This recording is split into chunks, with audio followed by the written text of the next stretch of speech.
to Wikipedia, incarnation literally means embodied in flesh or taking on flesh.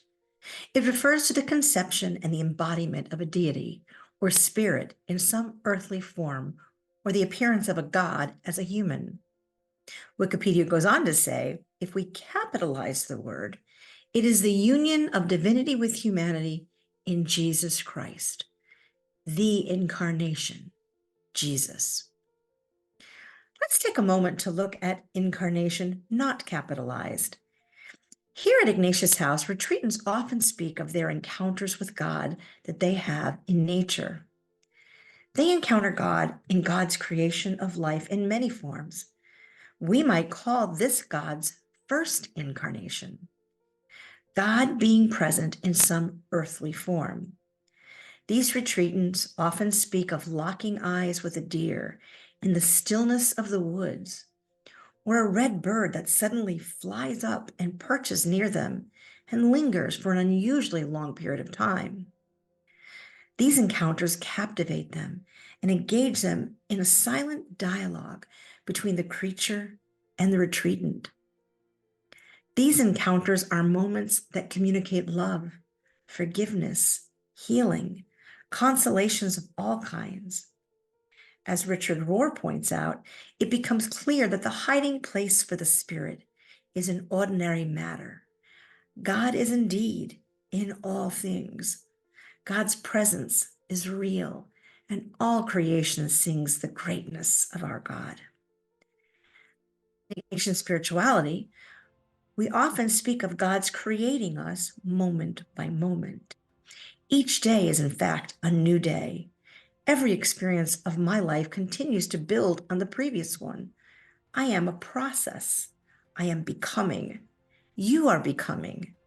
And hopefully we are becoming closer to our truest selves and better reflections of God. Like each one of us, God loved creation into being, each step of the way, moment by moment, constantly creating, changing, transforming us. We are not static. Life is not static. It is always changing, moving towards something, becoming. God has poured divine presence into the physical and material world. God poured God's self into all of creation and into all of us. In essence, as Richard Rohr has said in other writings, God loves things by becoming them. Perhaps it is a question we should be sitting with as we move towards the celebration of the Incarnation with a capital I, the union of divinity with humanity in Jesus. If we believe that God poured God's self into all of creation and that every part of creation has God in it, from the very beginning, light and dark, land and water, and all living creatures, it isn't a hard leap of faith to see God in the human. Richard Rohr is hinting at this while he alludes to Jesus as the second incarnation. So when we consider Jesus coming into the world, becoming one of us, we understand just how much God loves us. Again, the notion that God loves things by becoming them. Franciscan Duns Scotus, a doctor of the church, was one of the first to posit that God would have become human whether we had sinned or not. In other words, it wasn't just for saving us, but because of loving us so much. Incarnation with a capital I is the unity of divinity and humanity, and that is Jesus. The beauty and solemnity of our celebration is that what happened 2,000 plus years ago was that God was telling us also that we too have the both within us. God becomes one of us to show us how to be fully human and recognize that we each have God in us, that we are all divine creatures. God comes vulnerable and needy and a human who needed to be cared for and formed in faith to love God by his parents and community. For us, Jesus becomes our companion, a friend, one who is with us, Emmanuel. After all, as Richard Rohr points out, we Christians daringly believe that God's presence was poured into a single human being so that humanity and divinity can be seen as operating as one in him and therefore in us.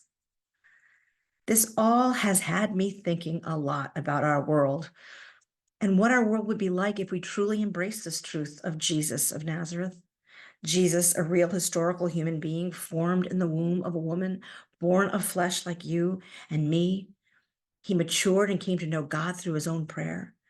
What he knew of God, what he knew of being human, he came to show us, literally, how to be fully human. He showed us what it would look like to love and care for one another as God loves and cares for us. His divinity was not even truly understood until he rose from the dead. Yes, I know he performed miracles, healed the sick, the lame, rose Lazarus from the dead. But he made it clear that his disciples would do this and more. Just look at John 14, verse 12, because they too have the power within them to love this way, right? And so I think, do we? So I ask myself, what happened? Somewhere along the way in our history as Christians, we got lost. We began to see Jesus' divinity as unattainable out there. We lost sight of the possibility that we too could do these things and more, that we too are both human and divine. In every life on this earth, we are each holy, that we have been given what we need to make a difference, to perform the miracles of love that transform lives. We each have what the world needs within us. As we celebrate the Incarnation, Emmanuel, God with us,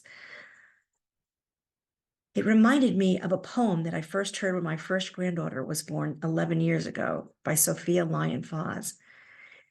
It was a poem that reminded us that every one of us has the potential to be the change in the world, in the light in this world. So I hope that we spend some time this week in reflection on how we can live out our call to imitate Christ and be the light in our world. Check out the poem and the prayer. Every night a child is born is a holy night. And have a wonderful week.